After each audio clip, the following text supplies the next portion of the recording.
ভাওনা সংলাপ প্ৰতিযোগিতাৰ মই শ্ৰী অৰ্ণিভ হাজৰিকাই শ্ৰী শ্ৰী ৰাম পৰাজয় সীতা পাতাল গমন নাটভাগীৰ লৱণৰ চৰিত্ৰটো ৰূপায়ণ কৰিম।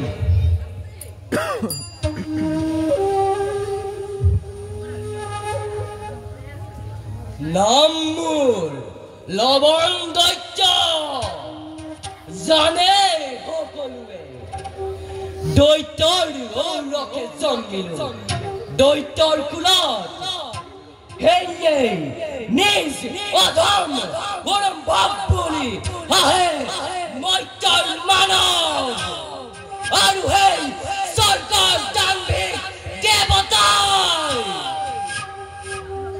আৰু সেই জ্বলন্ত অগ্নি ঘৃতাহুতি প্ৰদান কৰা হে তপোবন বাকীৰ ভণ্ড তপস্বীহৰ দেৱতাৰ দৰ্পচূন্য কৰিবৰ বাবে জয় কৰিলো মই দেৱতাৰ সৈতে ৩৩ কোটি দেৱতা।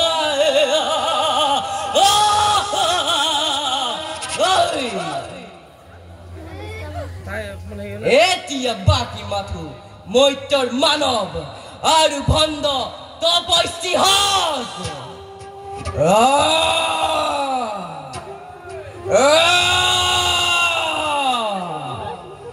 প্ৰতিশোধৰ ভাৰি মোৰ এতিয়াও হোৱা নাই উপক্ৰম।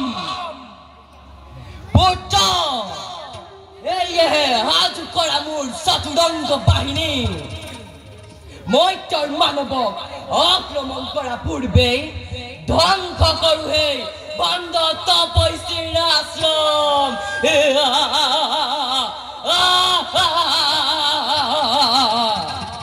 লৈ মোৰ চতুৰংগ বাহিনী এফালৰ পৰা জ্বলাই দিওঁ বিশ্বামিত্ৰৰ আশ্ৰম।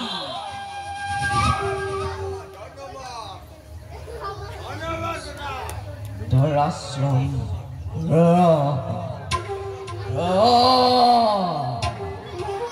হেয়ে পুত্ৰ বলা যাওঁ আমি বিশ্বামিত্ৰক বিচাৰি। ধন্যবাদ।